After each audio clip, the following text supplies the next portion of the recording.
हाँ पापा, मैं समय से खाना खा लूंगी। अरे आप चिंता मत करो। नहीं, अभी तो बस हम 2 लड़कियां हैं, एक और लड़की आने वाली है।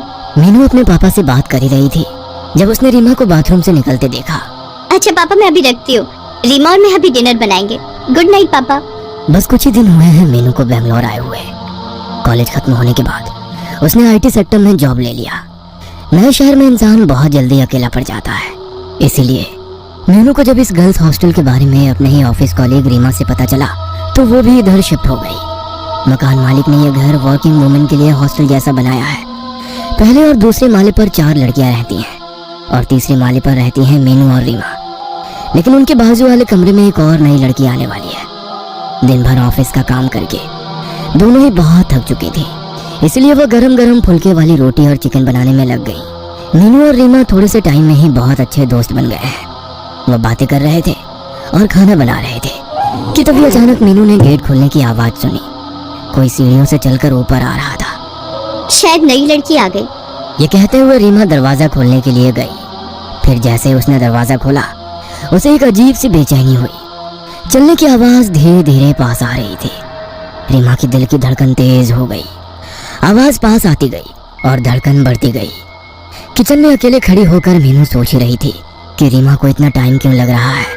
तभी उसने पीछे मुड़कर देखा। रीमा दरवाजे पर खड़ी थी और उस तीसरी लड़की का कोई नामो निशान नहीं था। गैस को धीमे करके मीनू भी रीमा के पास आ गई। क्या हुआ? मीनू ने पूछा। तूने भी पैरों की आवाज सुनी ना? रीमा ने कहा। हाँ सुनी तो थी, फिर कोई अभी तक ऊपर क्यों नहीं आया?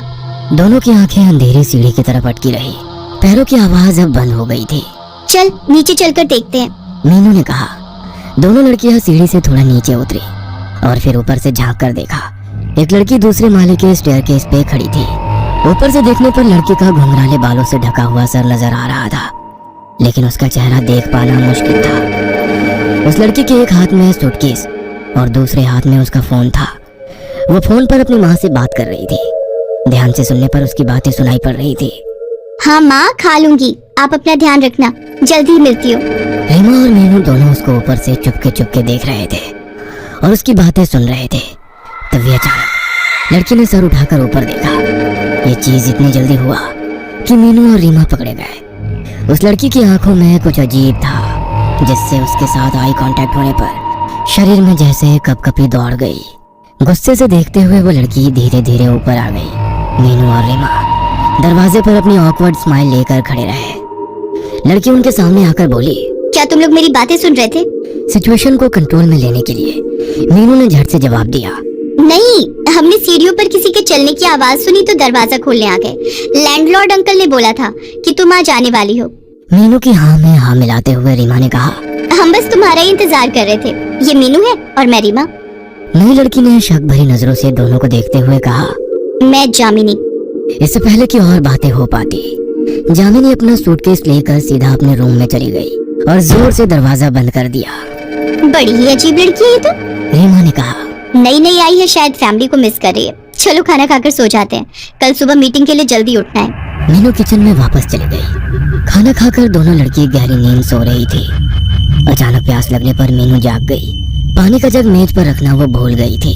रीमा गहरी नींद में उसी के बाजू में सो रही थी। कहीं उसकी नींद भी टूट ना जाए ये सोचकर मीनू बिना लाइट ऑन किए किचन की तरफ चलने लगी। किचन के बाजू में ही जामिनी का कमरा था। उसका दरवाजा तब भी बंद था। किचन से पानी पीकर मीनू अपने रूम की तरफ लौट ही रही थी कि तभी उसे किसी के फुसफुसाकर बात करने की आवाज सुनाई दी। ध्यान से सुनने पर समझ आया कि आवाज जामिनी के कमरे से आ रही थी। मीनू ने मन ही मन सोचा, ये लड़की इतनी रात गए किससे बात कर रही है? एक कौतूहल मीनू के मन में जागी।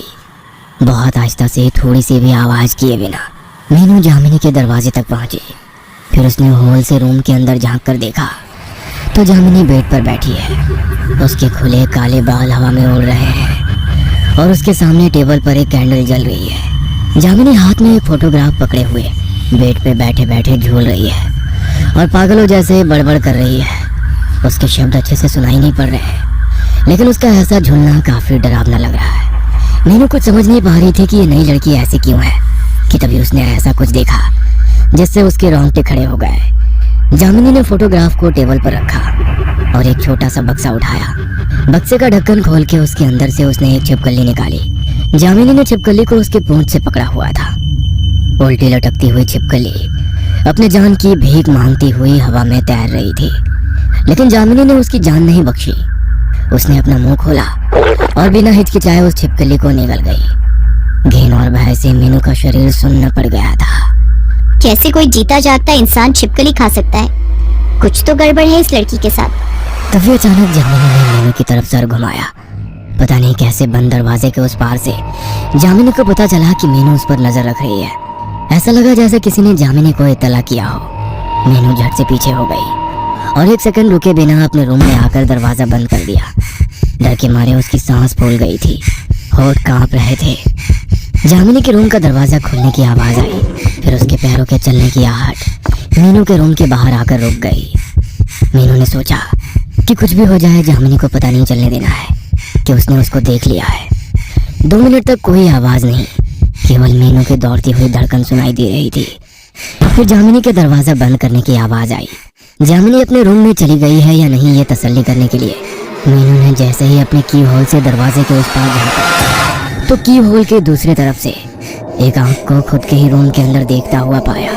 उस आंख की पुतली इंसानों जैसी नहीं थी। उस आंख की पुतली गहरे लाल रंग की थी, जैसे खून से भरी हुई हो।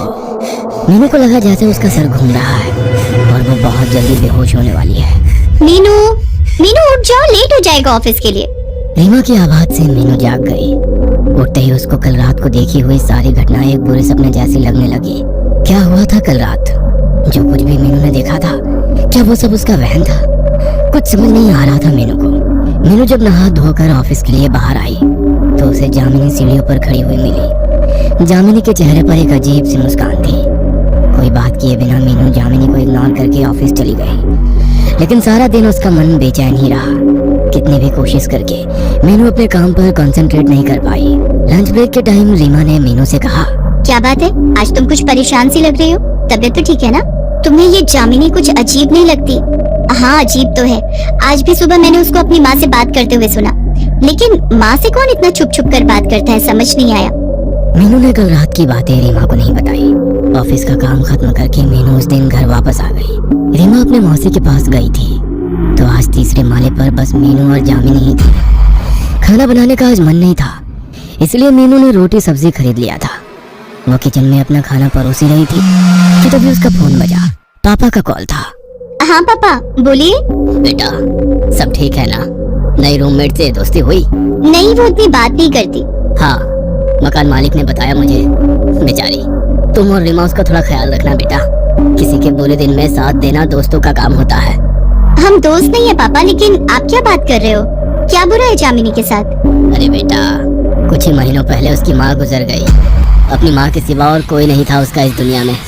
मकान मालिक भी बहुत दुख के साथ बता रहे थे। थोड़ा ध्यान रखना उसका बेटा, ठीक है ना? मीनू के हाथ से उसका फोन गिर गया। फोन का कांच टूटने की आवाज मीनू के कानों में गूंजती रही, लेकिन इस अचानक सदमे की वजह से उसका पूरा शरीर बर्फ जैसा जम गया था।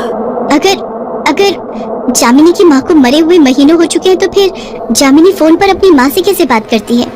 इससे पहले कि मीनू कुछ और सोच पाती, अचानक से लाइट चली गई। जैसे ही मीनू पीछे मुड़ी, हाथ में कैंडल लेकर जामिनी उसके बिल्कुल पास खड़ी थी। जामिनी की आंखों में एक दहशत छाई थी। डरावनी आवाज में उसने मीनू से पूछा, आप अंधेरे में खाना कैसे खाओगी मीनू? जामिनी को खिलखिलाकर हंसते हुए देख मीनू का गला सूख गया। कैंडल की रोशनी में जामिनी और भी भयंकर लग रही थी। तुमने खाना खा लिया क्या? कांपती हुई आवाज के साथ मीनू ने पूछा। जामिनी फिर से हंस पड़ी। तुम्हें तो पता ही है मैं क्या खाती हूँ, है ना? मीनू के हाथ पैर सुन्न पड़ गए थे। फिर एक ऐसी घटना घटी जिसके लिए मीनू बिल्कुल तैयार नहीं थी। जामिनी पागलों जैसे हंसने लगी। उसका पूरा बदन हंसी के प्रकोप से कांपने लगा था। हंसते हंसते जामिनी की आंखें उसके सिर के अंदर की तरफ मुड़ने लगी और उन्हीं आंखों के दूसरी तरफ उस रात को देखी हुई लाल पुतलियों वाली आंखें निकल कर आ गई। वो आंखें किसी इंसान की नहीं थी, वो आंखें थी शैतान की। डरते हुए मीनू ने चिल्लाकर कहा, जामिनी, ये तुम्हें क्या हो रहा है जामिनी?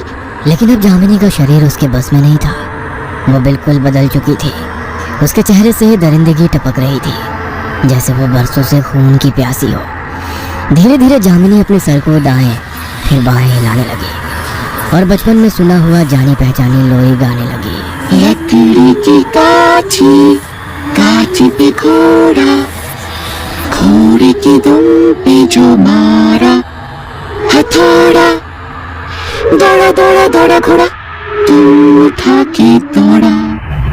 पर अब उसके गले से जो आवाज निकल रही थी वो किसी लड़की की आवाज नहीं थी, वो आवाज थी किसी पिशाच की।